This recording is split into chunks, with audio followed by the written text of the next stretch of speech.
গিন্নি, আরে ও গিন্নি, কোথায় গেলে তুমি? বলি সকাল যে হয়েছে সে খেয়াল কি আছে? হ্যাঁ, আমি তো কাজ কাম কিছুই করি না, বসে বসে খাই।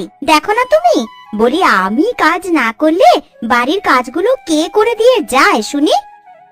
তোমার আর কি কাজ শুনি? দুটো রান্না করি একেবারে বাড়ি উদ্ধার করে ফেলো। সব কাজ তো আমিই করি। সংসারে পুরুষের অবদান বেশি, সেটা তো মানতে চাও না। আমি মানি না এসব। সংসারে নারী পুরুষ দুজনেরই সমান অবদান, বুঝলে তুমি?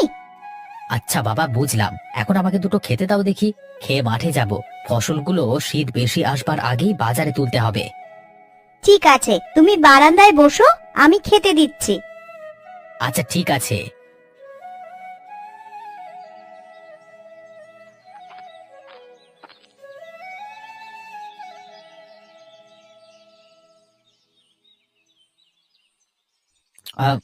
শিবু কোথায়? এখনো ঘুমাচ্ছে নাকি?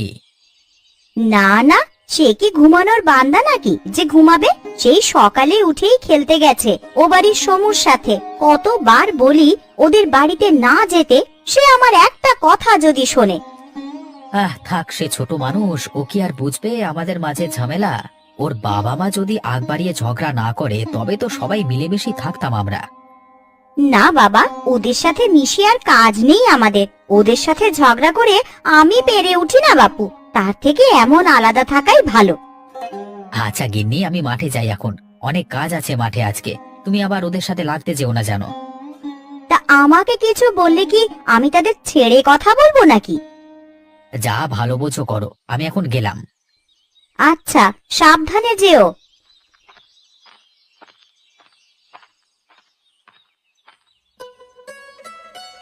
গিন্নি, আরে ও গিন্নি, কোথায় গেলে তুমি? তোমাকে না দেখলে আমার ভালো লাগে না, বোঝো না তুমি? আহ, হয়েছে হয়েছে। মনে হয় গ্রামে আমি একাই সুন্দরী, আর কেউ নেই এই গ্রামে। সত্যি তো, এই গ্রামে তো আর এমন সুন্দরী বউ কাউকে দেখি না। আমার তো মনে হয় শুধু এই গ্রামে না, এই পৃথিবীতে তুমি একাই সুন্দর আর বাকি সবাই কুৎসিত। কি যে বলো না তুমি! পাশের বাড়ির জয়া দিদি তো অনেক সুন্দর। তার নাকি রাজপুত্রের সাথে বিয়ে ঠিক হয়েছিল। কপালের জোরে আর সেটা হয়ে ওঠেনি। আমার তো রাজপুত্রের সাথেই বিয়ে ঠিক হয়েছিল, কিন্তু কি করব বলো? রাজপুত্রের সাথে বিয়ে করলে কি আর তোমার মতন বিশ্ব সুন্দরীকে এইভাবে কাছ থেকে দেখতে পেতাম আর? ওগো, দেখছো আমাকে নিয়ে কেমন উপহাস করছে, আমার রূপ নিয়ে তামাশা করছে। আহা গিন্নি, তুমি মন খারাপ করছো কেন? আরে রূপ না থাকলেও হারান দাদার বউয়ের কথায় গুণ আছে বলতে হবে। সে গুণ তো থাকতেই হবে, না হলে আপনাদের মতন মানুষের সাথে কি করে পেরে উঠি বলুন তো দাদা? বিধাতা যদি এই গুণটা না দিতেন, তাহলে তো এখানে বাস করাই হতো না আমাদের। ওগো, তুমি পারবে না ওদের সাথে মুখ নাড়িয়ে। ওরা যে বড্ড খারাপ। চলো, আমরা ঘরে চলে যাই। হ্যাঁ হ্যাঁ, তাই যাও। সকাল সকাল মন মেজাজ বিগড়ে যায় তোমাদের কারণে। শান্তিতে একটু কাজ করার জো নেই। সকাল সন্ধ্যা শুধু ঝগড়া লাগার ফন্দি। না গিন্নি, আর বাইরে থাকা যাবে না। হারান দাদার বউ খেপেছে, চলো চলো ঘরে যাই। হ্যাঁ হ্যাঁ, তাই যাও বাপু। আসো কেন আমার সাথে লাগতে তোমরা? হ্যাঁ হ্যাঁ, তাই যাচ্ছি।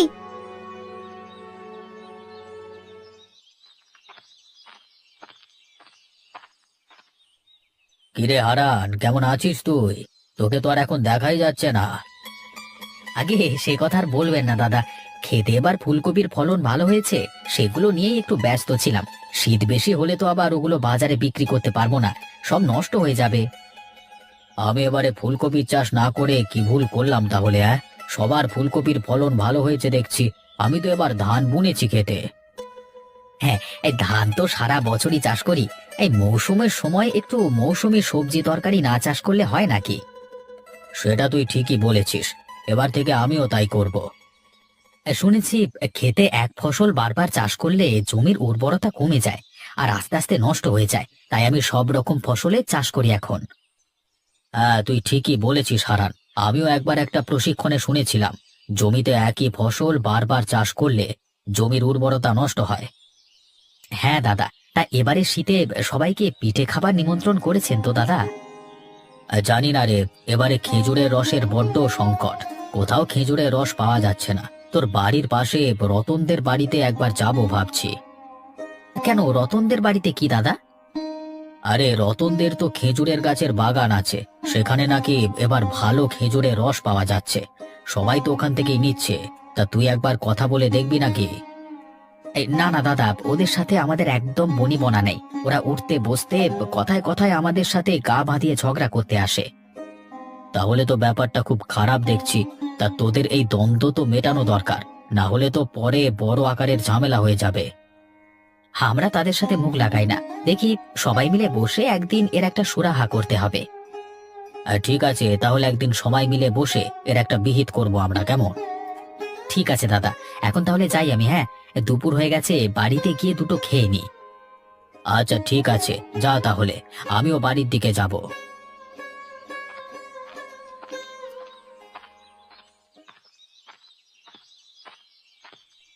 আরে হারান দাদা, যে কেমন আছো দাদা? এই পথে তো তোমাকে আর এখন দেখাই যায় না। তা তুমি তো একেবারে ডুমুরের ফুল হয়ে গেছো দাদা। আরে তেমন কিছু নয় রে ভোলা, আসলে জমিতে এবার ভালোই ফলন হয়েছে বুঝলি, সেগুলো দেখাশোনা করতে করতে আর চা খাবার সময় পাই না রে। তা চা দেবো নাকি এখন তোমাকে? আরে চা দিবি মানে? আলবাত দিবি।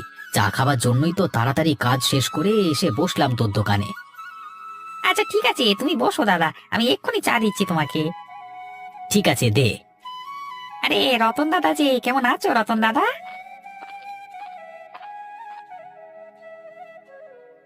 এই তো বেশ ভালোই আছি রে ভোলা। তা তুই কেমন আছিস? আমিও ভালো আছি দাদা। তা কি মনে করে এলে হঠাৎ? তা কি আর করব বল, আমরা তো আর লোকের মতো কাজ ফেলে রেখে বসে থাকবার মানুষ নই। আমাদের বাপু অনেক কাজ আছে, বুঝলি ভোলা।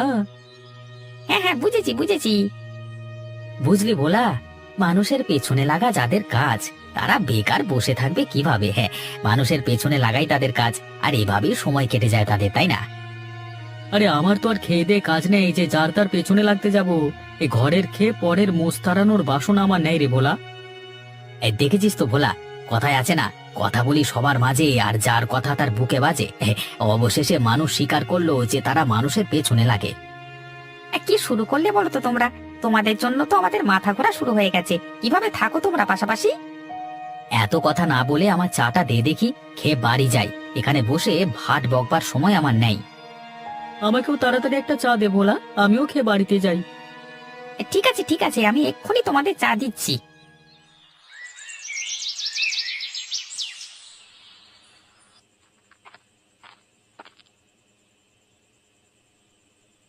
কই গো গিন্নি, একবার এদিকে এসো তো দেখি।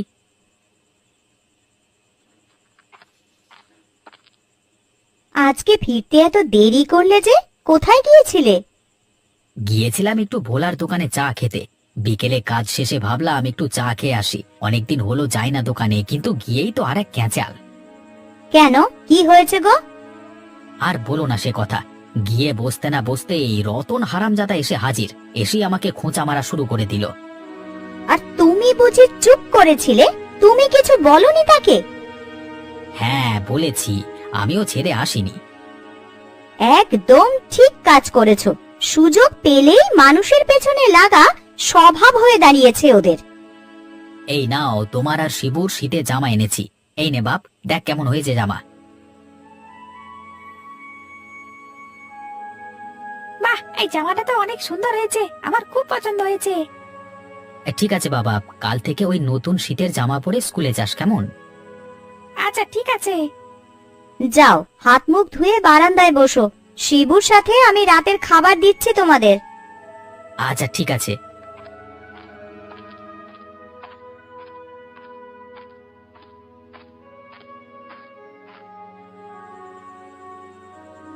ও বাবা, বাবা, এবারে শীতে আমাদের জন্য খেজুরের রস আনবে না? আমার খুব খেজুর রসের পিঠে খেতে ইচ্ছে করছে। আরে খেজুরের রস যে নিয়ে আসবো সেই উপায় তো পাচ্ছি না রে বাবা। গ্রামের সবার গাছের অবস্থা খারাপ, কারোর কাছে রস তেমন হচ্ছে না। কিন্তু সমুদের কাছে তো অনেক রস হয়, প্রতিদিন সমুর বাবা রস বিক্রি করতে নিয়ে যায় বাজারে। আর খেয়ে দিয়ে কাজ নেই, ওদের কাছে যাব খেজুর রস আনতে? ওদের যা ব্যবহার! থাক বাবা, তোর বাবা খুঁজে পেলে নিয়ে আসবে। এখন তুই ভাত খা বাবা। আচ্ছা ঠিক আছে, তবে খেজুর রস না আনলে কিন্তু আমি আর বাবার সাথে কথা বলবো না। আচ্ছা বাবা, আমি খেজুর রস নিয়ে আসবো, তুই এখন খেয়ে নে দেখি। আচ্ছা ঠিক আছে।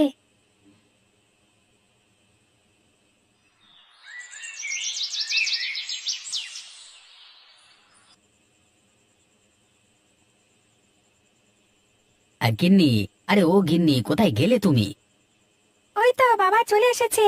এই দেখো বাবা কে এসেছে।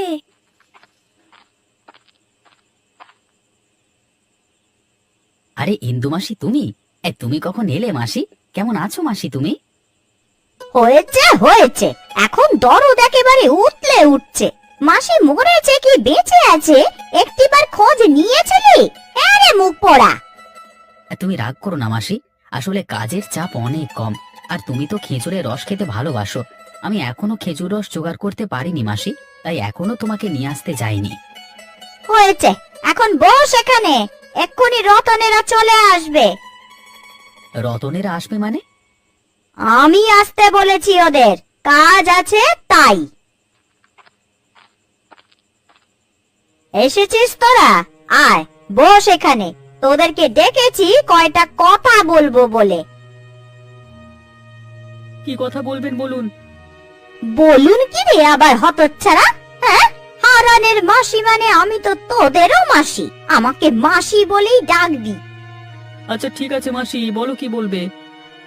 তোদের সমস্যা কি আমাকে খুলে বল। তোরা এইভাবে নিজেদের মধ্যে ঝগড়া কেন করিস শুনি? আসলে ঝগড়া করতে চাই নে মাসি, কিন্তু এক কথা দু কথায় ঝগড়া হয়ে যায়। প্রতিবেশীর বিপদে আপদে সব সময় কাছের প্রতিবেশীরাই এগিয়ে যায়, কিন্তু তোরা এইভাবে ঝগড়া করতে থাকলে কেউ কাউকে তো সাহায্য করতে পারবি না বাছা। আমরা তো চাই সবাই মিলেমিশে থাকতে, কিন্তু কথায় কথায় কিভাবে ঝগড়া হয়ে যায় মাসি? আজ থেকে তোরা মিলে মিশে থাকবি আর কখনো ঝগড়া করবি না। তার জন্য আমাদেরকে কি করতে হবে মাসি? কাল তোদের সবার এ বাড়িতে নিমন্ত্রণ থাকলো, ছেলে নিয়ে তোরা দুজনে দুপুরের মধ্যে নিমন্ত্রণ খেতে চলে আসবি। আচ্ছা ঠিক আছে মাসি, এখন তাহলে আমরা আসি। আচ্ছা ঠিক আছে।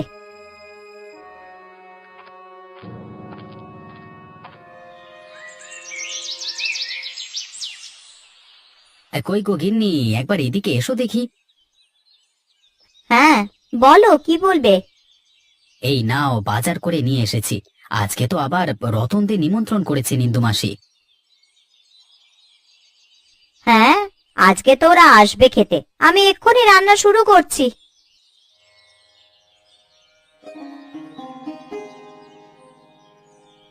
বাবা, ও বাবা, আমার জন্য খেজুর রস কিনে আনুনি? আমার যে খুব খেজুরের রস খেতে ইচ্ছে করছে। খেজুর রস করে তো মাথা পাগল করে দিল এই ছেলে। গ্রামে কোথাও পাওয়া যাচ্ছে না খেজুরের রস, শুনিসনি আগের দিন বাবা কি বলল? আহ গিন্নি, ও ছেলে মানুষ, ও কি আর বোঝে এত কিছু? আচ্ছা বাবা, তুই মন খারাপ করিস না, আমি দেখি বিকেলে খেজুর রস কিনে আনতে পারি কিনা। আর কোথাও যেতে হবে না খেজুর রসের জন্য, আমি নিয়ে এসেছি আমাদের গাছের তাজা খেজুরের রস। তুই আবার তোর খেজুরের রস কি করতে নিয়ে এসেছিস? আরে এই নিমন্ত্রণ বাড়িতে খেতে এলাম, খালি হাতে কি করে আসি বলো তো হারান দাদা। আর তাছাড়া আমি খেজুর রস দিয়ে পিঠে বানাতে পারিনি। সমু আমাকে কতবার বলেছে জয়া দিদির কাছে পিঠে বানানো শিখতে, তাই একেবারে রস নিয়ে হাজির হলাম। আজকে জয়া কাকির হাতে রসের পিঠে খাবো আমরা সবাই। ঠিক আছে বাবা, আমি অবশ্যই তোদের সবাইকে খেজুর রসের পিঠা খাওয়াবো। মা সত্যি তুমি খেজুর রসের পিঠা বানাবে? ওরে কি মজা কি মজা, আমরা সবাই রসের পিঠে খাবো। হ্যাঁ রে বাবা, সবাইকে আজ রসের পিঠা খাওয়াবো। কি রে মুখ পোড়ার দল, তোরা একাই রসের পিঠে খাবে? এই বুড়িটার কথা কি সবাই ভুলেই গেলি? কি যে বলো না তুমি মাসি, তোমাকে আমরা কি করে ভুলে যাই বলো তো? ইন্দু মাসির জন্যই তো আমরা সবাই আজকে এক হয়েছি, তোমাকে যে কি বলে ধন্যবাদ দেব মাসি। প্রতিবেশীর সাথে ভালো ব্যবহার করা আমাদের কর্তব্য। বিপদে আপদে প্রতিবেশীদের সাহায্য পাওয়া যাবে তাহলে, বুঝেছিস? হ্যাঁ দিদা, তুমি সব ঠিক করে দিলে বলি তো আজকে অতিথির কাছের খেজুর রস খেতে পারবো।